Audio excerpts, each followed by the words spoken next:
நம்ம தமிழ்நாட்டில் இந்தியன் இராணுவத்திலிருந்து வந்திருக்கக்கூடிய ஒரு சூப்பரான நியூ பர்மனன்ட் கவர்மெண்ட் ஜாப்பை பற்றி தான் நம்ம இப்போ பார்க்க போகிறோம். இதில் பார்த்தீங்கன்னா நீங்கள் 12th பாஸ் பண்ணியிருந்தாலே போதும், உங்களுக்கு பர்மனண்ட்டான ஜாப் வெயிட் பண்ணிகிட்ருக்கு. இதில் மேல் அண்ட் ஃபீமேல் 2 பேருமே நீங்கள் அப்ளை பண்ணிக்கலாம் அப்படின்றதையும் மென்ஷன் பண்ணியிருக்காங்க. அண்ட் இதுக்கான சேலரியை பொறுத்த வரைக்கும் பார்த்தீங்கன்னா உங்களுக்கு ட்ரைனிங்கில் இருக்கிற போதே 45,000 வரைக்கும் உங்களுக்கான ஸ்டார்டிங் சேலரி இருக்கும். அண்ட் அப்ளை பண்ணுறதுக்கான லாஸ்ட் டேட்டை பொறுத்த வரைக்கும் பார்த்தீங்கன்னா 25/4/2025, அதாவது இன்னும் 2 days தான் பார்த்தீங்கன்னா உங்களுக்கு இருக்குது. அதுக்குள்ளே யாரெல்லாம் அப்ளை பண்ண முடியுமோ அவங்கெல்லாம் அப்ளை பண்ணிக்கோங்க. அண்ட் யாருக்கெல்லாம் ஷேர் பண்ண முடியுமோ அவங்களுக்கெல்லாம் ஷேர் பண்ணி தெரிய வைங்க. ஸோ கைஸ், இப்போ தான் நம்ம சேனலுக்கு ஃபர்ஸ்ட் டைமாக உள்ளே வந்திருக்கீங்கன்னா நம்ம சேனலை சப்ஸ்கிரைப் பண்ணி வச்சுக்கோங்க. அப்போ தான் நாங்கள் போடக்கூடிய கவர்மெண்ட் ஜாபோட நோட்டிஃபிகேஷன் பார்த்தீங்கன்னா உங்களுக்கு உடனுக்குடனே சேரும். அதோட நம்மளுடைய வாட்ஸ்அப் குரூப்பை லிங்க்கையும் நான் கீழே டிஸ்கிரிப்ஷனில் கொடுத்துருக்கேன். நீங்கள் அதிலையும் ஜாயின் பண்ண மறந்தீங்கன்னா ஜாயின் பண்ணிக்கோங்க.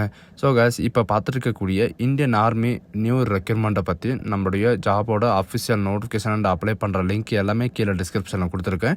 நீங்கள் அந்த லிங்க்கை நீங்கள் கிளிக் பண்ணாமல் போதும், டேரெக்டாக இந்த பேஜ்க்கு வந்துடுவீங்க. அப்படி இல்லைன்னா www.jointindianarmy.nsc.com அப்படின்னு சர்ச் பண்ணியாவே போதும்.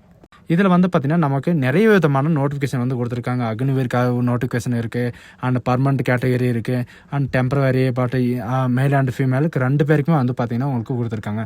இந்த நோட்டிஃபிகேஷனால் எங்கேருந்து உங்களுக்கு டவுன்லோட் பண்ணணும் அப்படின்னு பார்த்தீங்கன்னா இங்கே கீழே ஜேசிஓ வார்ஸ் அக்னிவீர் அப்படின்னு இருக்குது. அதில் பார்த்தீங்கன்னா உங்களுக்கு நோட்டிஃபிகேஷன் என்னென்ன ரீசெண்டாக வெளியாக இருக்கோ அந்த நோட்டிஃபிகேஷனோட டீட்டெயில்ஸ் எல்லாமே கொடுத்துருப்பாங்க. இங்கே கீழே ஒன்ஸ் நீங்கள் ஸ்க்ரோல் பண்ணுவாங்கன்னா உங்களுக்கு லெஃப்ட் சைடில் ரைட் சைடில் பார்த்தீங்கன்னா உங்களுக்கான ஜிடிக்கான நோட்டிஃபிகேஷன் கொடுத்துருப்பாங்க. இதில் பார்த்தீங்கன்னா சென்னை, மதுரை, கோயம்புத்தூர் இந்த மாதிரி பார்த்தீங்கன்னா உங்களுக்கு என்னென்ன ஏஆர்ஓ, நம்ம தமிழ்நாட்டில் எத்தனை ஏஆர்ஓ இருக்கோ அத்தனை ஏஆர்ஓடும் பார்த்தீங்கன்னா உங்களுக்கான நோட்டிஃபிகேஷன் கொடுத்துருக்காங்க. எந்தெந்த ஏஆர்ஓ அப்படின்னு பார்த்தீங்கன்னா Chennai ARO, Trichy ARO, Coimbatore ARO, சரிங்களா? இதில் எந்தெந்த டிஸ்ட்ரிக்டெல்லாம் அப்ளை பண்ணோம் அப்படின்ற எக்ஸாமில் பார்க்கலாம்.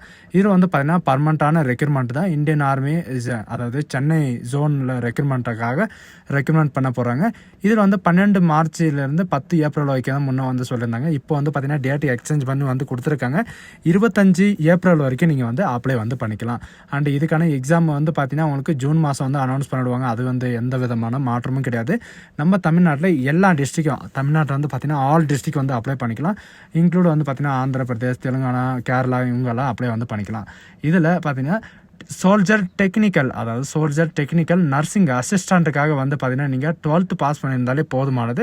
12th பார்த்தீங்கன்னா நீங்கள் சயின்ஸ் குரூப் எடுத்துருந்தீங்கன்னா நீங்கள் அப்ளை பண்ணிக்கலாம். சயின்ஸில் பார்த்தீங்கன்னா physics, chemistry, biology and English இந்த சப்ஜெக்ட் இருந்தாவே போதும், உங்களுக்கு பர்மனண்ட்டான ஜாப் பார்த்தீங்கன்னா சென்ட்ரல் கவர்மெண்ட் காத்துட்ருக்கு. அப்படி இல்லைன்ற பட்சத்தில் பார்த்தீங்கன்னா 12th இன்டர்மீடியட்டில் நீங்கள் பாஸ் ஆனவங்க physics, chemistry, botany, zoology, English இந்த சப்ஜெக்ட் இருந்தாவே போதும், உங்களுக்கு பார்த்தீங்கன்னா பர்மனண்ட்டான ஜாப் வெயிட் பண்ணிகிட்ருக்கு. அண்ட் ஏஜ் லிமிட்டை பொறுத்த வரைக்கும் பார்த்தீங்கன்னா 17.5 வயசுலேருந்து 23 வயசு வரைக்கும் நீங்கள் அப்ளை பண்ணிக்கலாம் ஆன்லைன் மூலிமா. அண்ட் டேட் ஆஃப் பர்த் பார்த்தீங்கன்னா 1 அக்டோபர் 2022 1 ஏப்ரல் 2008 வரைக்கும் இந்த சென்ட்ரலில் இருக்கிறவங்க எல்லாருமே நீங்கள் அப்ளை பண்ணிக்கலாம். இந்த ஆப்பர்ச்சுனிட்டி பார்த்தீங்கன்னா இந்த தடவை தான், இந்த வருஷம் தான் ஃபஸ்ட் டைமாக விட்டுருக்காங்க இந்த பர்மனெண்ட் ஜாப்னு சொல்லிட்டு. இந்த ஆப்பர்ச்சுனிட்டி யாரும் மிஸ் பண்ணிடாதீங்க. அண்டு ஃபீமேல் கேண்டிடேட்டுக்கெல்லாம் எங்கேருந்து விட்டுருக்காங்க அண்ட் இதெல்லாம் பார்த்தீங்கன்னா இதில் நெக்ஸ்ட் நோட்டிஃபிகேஷன் பார்த்தீங்கன்னா சிப்பாய் பார்மா அப்படின்னு கொடுத்துருக்காங்க. இது பார்த்தீங்கன்னா பார்மசி அப்படின்னு சொல்லுவாங்க, சரிங்களா? இதில் பார்த்தீங்கன்னா 10th 12th படிச்சுட்டு நீங்கள் டி பார்மசியோ அல்லது பி பார்மசியோ நீங்கள் படிச்சிருந்தா நீங்கள் அப்ளை பண்ணிக்கலாம். ஏஜ் லிமிட்டை பொறுத்த வரைக்கும் பார்த்தீங்கன்னா 19 வயசுலேருந்து 25 வயசு வரைக்கும் உங்களுக்கு டைம் இருக்குது. நீங்கள் இந்த டி பார்மசி முடிச்சுட்டு நீங்கள் அப்ளை பண்ணிக்கலாம். இதில் என்னென்ன கேட்டகரி அப்படின்னு பார்த்தீங்கன்னா டி பார்மசியில் மினிமம் 55% உங்களுக்கு இருக்கணும். இதில் ஸ்டேட் கவுன்சில், அதாவது ஸ்டேட் பார்மசி கவுன்சிலையோ அல்லது பார்மசி கவுன்சில் ஆஃப் இந்தியாவில் பார்த்தீங்கன்னா நீங்கள் கண்டிப்பாக ரிஜிஸ்ட்ரேஷன் பண்ணியிருந்தால் டி பார்மசி அப்ளை பண்ணிக்கலாம். அண்ட் பி பார்மசிக்கு பார்த்தீங்கன்னா எதுலையுமே நீங்கள் ரிஜிஸ்ட்ரேஷன் பண்ண தேவையில்ல அப்படின்னாலும் கிடையாது. நீங்களும் பார்த்தீங்கன்னா ரிஜிஸ்ட்ரேஷன் பண்ணி ஆகணும். ரிஜிஸ்ட்ரேஷன் பண்ணியிருந்தால் பார்த்தீங்கன்னா நீங்கள் அப்ளை பண்ணிக்கலாம், சரிங்களா? இதுக்கான டேட் ஆஃப் பர்த்தும் பார்த்தீங்கன்னா அவங்களே கொடுத்துருக்காங்க. அதில் எந்த விதமான மாற்றமும் கிடையாது. பட் இதில் நான் இப்போதைக்கு பார்த்தீங்கன்னா உங்களுக்கு ஃபீமேல் கேண்டிடேட்க்கு சொன்னிருந்தேன் இல்லைங்களா? இதில் பார்த்தீங்கன்னா ஜோன் ரெக்ரூட்மெண்ட் ஆஃப் சென்னை ரீசனில் பார்த்தீங்கன்னா உங்களுக்கு ஃபீமேல் கேண்டிடேட்டுக்காக கொடுத்துருக்காங்க. Agniveer, general duty, women, military போலீஸ்க்காக பார்த்தீங்கன்னா 17.5 வயசுலேருந்து 21 வயசு வரைக்கும் நீங்கள் ஃபீமேல் கேண்டிடேட் எல்லாருமே நீங்கள் வந்து அப்ளை வந்து பண்ணிக்கலாம் அப்படின்ற மாதிரி வந்து மென்ஷன் வந்து பண்ணியிருக்காங்க. இந்த ஜாபுக்கு வந்து நீங்கள் வெறும் 10th பாஸ் பண்ணியிருந்தாலே போதும். மினிமம் ஜஸ்ட் பாஸ் ஆகிருந்தாலே நீங்கள் வந்து அப்ளை பண்ணுறதுக்கு எலிஜிபிள் தான். அது 45% நீங்கள் மார்க் எடுத்திருந்தாவே போதும், நீங்கள் வந்து அப்ளை வந்து பண்ணிக்கலாம். இன்க்ளூடு வந்து பார்த்தீங்கன்னா இவங்க என்ன கேட்டிருக்காங்கன்னா டிரைவிங் லைசன்ஸ், அதாவது 2 வீலரோ 4 வீலரோ ஏதாவது ஒரு டிரைவிங் லைசன்ஸ் வந்து உங்கள் கையில் இருக்கணும் அப்படின்ற மாதிரி வந்து மென்ஷன் வந்து பண்ணியிருக்காங்க. பட் இல்லாதவங்களும் நீங்கள் வந்து அப்ளை வந்து பண்ணிக்கலாம். டிரைவிங் லைசன்ஸ் இல்லைனாலும் பரவாயில்ல, நீங்கள் வந்து அப்ளை வந்து பண்ணிக்கலாம். நீங்கள் ஏன்னா டிரைவிங் லைசன்ஸு அப்ளை பண்ணுறதுக்கான அந்த ரிசிப்ட் நீங்கள் கொடுத்தாலும் நீங்கள் வந்து அப்ளை வந்து பண்ணிக்கலாம். அது வந்து கன்ஃபார்மாக வேணும் அப்படின்ற இதெல்லாம் கிடையாது. நீங்கள் வந்து இல்லைனாலும் நீங்கள் வந்து அப்ளை வந்து பண்ணிக்கலாம். சரிங்களா? இதில் வந்து பார்த்தீங்கன்னா டிஃபென்ஸ் கோட்டாவில் வந்து எவ்வளோ ஹைட் இருக்கணும், எவ்வளோ ஃபீமேலுக்கும் சரி அண்ட் மேலுக்கும் சரி எவ்வளோ ஹைட் இருக்கணும், எவ்வளோ வெயிட் இருக்கணும், உங்களுக்கான ஃபிசிக்கல் எஃபென்சி வந்து டெஸ்ட் வந்து எவ்வளோ இருக்குது, அந்த டீட்டெயில்ஸ் எல்லாமே வந்து பார்த்தீங்கன்னா உங்களுக்கு கொடுத்துருக்காங்க. இதில் முக்கியமாக கவனிக்க வேண்டிய விஷயம் என்னன்னு பார்த்தீங்கன்னா உங்களுக்கு போனஸ் மார்க்னே உங்களுக்கு நிறைய விதமான போனஸ் மார்க் வந்து கொடுத்துட்ருக்காங்க. இதில் என்னென்ன போனஸ் மார்க்கு அப்படின்றத பார்க்கலாம். ஃபஸ்ட்டு எடுத்துக்கிட்டிங்கன்னா பார்த்தீங்கன்னா SOS and SO X serviceman இதெல்லாம் என்ன அப்படின்னு பார்த்தீங்கன்னா என்ன ஃபுல் ஃபார்ம் அப்படின்னு பார்த்தீங்கன்னா SOSன்னா எக்ஸ் சர்வீஸ்மேன் இருக்காங்க இல்லை, அதாவது அப்பாவோ அண்ணாவோ எக்ஸ் சர்வீஸ்மேன் இருக்காங்க, அவங்களுடைய சர்டிஃபிகேட்டை வச்சு நீங்கள் வந்து அப்ளை வந்து பண்ணிக்கலாம்.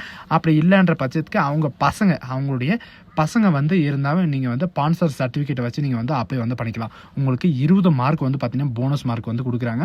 அண்ட் ஸ்போர்ட்ஸில் இருக்கிறவங்க, அதாவது ஸ்போர்ட்ஸில் பார்ட்டிசிபேட் பண்ணுறவங்களுக்கு வந்து பார்த்தீங்கன்னா டிஸ்ட்ரிக்ட் லெவலில் இருந்தாலும் சரி, ஸ்டேட் லெவலில் இருந்தாலும் okay, national and international and zone லெவலில் இருந்தாலும் நீங்கள் வந்து அப்ளை வந்து பண்ணிக்கலாம். உங்களுக்கு ஒவ்வொரு சர்டிஃபிகேட்டும் வந்து பார்த்தீங்கன்னா ஒவ்வொரு மார்க் வந்து 5 மார்க் வந்து இருக்குது.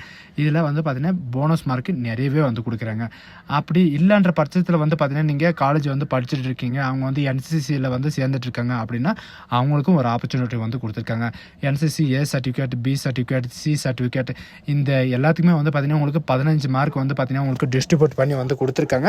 இந்த 15 மார்க்கும் வந்து பார்த்தீங்கன்னா உங்களுக்கு நிறைய விதமான பெனிஃபிட்ஸ் வந்து உங்களுக்கு கண்டிப்பாக வந்து இருக்கும். சரிங்களா? அது மட்டும் இல்லாமல் ஆன்லைன் காமன் எக்ஸாமினேஷன் சென்டர் வந்து பார்த்தீங்கன்னா நீங்கள் சூஸ் பண்ணுற, அதாவது நீங்கள் அப்ளை பண்ணுற போது சூஸ் பண்ணுற மாதிரி இருக்கும். உங்களுக்கு 5 இடம் வந்து கொடுப்பாங்க. அந்த 5 இடத்துல வந்து பார்த்தீங்கன்னா நீங்கள் எந்த ஃபஸ்ட்டு ப்ரியாரிட்டி வந்து எந்த இடத்துல வந்து கொடுக்குறீங்க, அண்ட் உங்களுக்கான செகண்ட் ப்ரியாரிட்டி, தேர்ட் ப்ரியாரிட்டி எந்த இடத்துல வந்து கொடுக்குறீங்க அப்படின்றது உங்களுடைய டிஃபைன் பொறுத்து தான் இருக்கும். சரிங்களா? அண்ட் அது மட்டும் கிடையாது, அப்ளிகேஷன் ஃபீஸ் எல்லாத்துக்குமே வந்து பார்த்தீங்கன்னா உங்களுக்கு 250 ரூபா நீங்கள் வந்து ஃபீஸ் பே பண்ணுற மாதிரி இருக்கும்.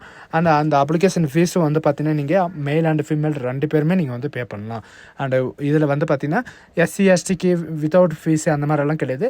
சென்ட்ரல் கவர்மெண்ட்டை பொறுத்த வரைக்கும் ஆல் கேண்டிடேட் வந்து பார்த்தீங்கன்னா நீங்கள் வந்து ஃபீஸை வந்து பே பண்ணி ஆகணும். உங்களுக்கான எக்ஸாம் சென்டர் வந்து பார்த்தீங்கன்னா நம்ம தமிழ்நாட்டில் தான் இருக்கும். தமிழில் தான் உங்களுக்கான எக்ஸாமும் வரும். நீங்கள் எந்த லாங்குவேஜ் நீங்கள் சூஸ் பண்ணுறீங்களோ அந்த லாங்குவேஜில் தான் உங்களுக்கு வரும். இப்போ கூட ஒன்றும் கெட்டு போல் நீங்கள் வந்து பார்த்தீங்கன்னா இன்னும் 5 நாள் தான் உங்களுக்கு டைம் இருக்குது. யாரெல்லாம் அப்ளை பண்ணாமல் இருக்கீங்களோ, இல்லை யாருக்கெல்லாம் இந்த நியூஸ் வந்து தெரியாமல் இருக்கும், சில பேருக்கு வந்து பார்த்தீங்கன்னா 10 மார்ச் வரைக்கும் தான் அப்படின்ற நினச்சிட்டு இருக்காங்க. அப்படியெல்லாம் கிடையாது. உங்களுக்கு 25 மார்ச் வரைக்கும் உங்களுக்கு டைம் வந்து இருக்குது. அப்ளை பண்ணாமல் இருந்தீங்கன்னா அப்ளை பண்ணிக்கோங்க. So guys, thank you.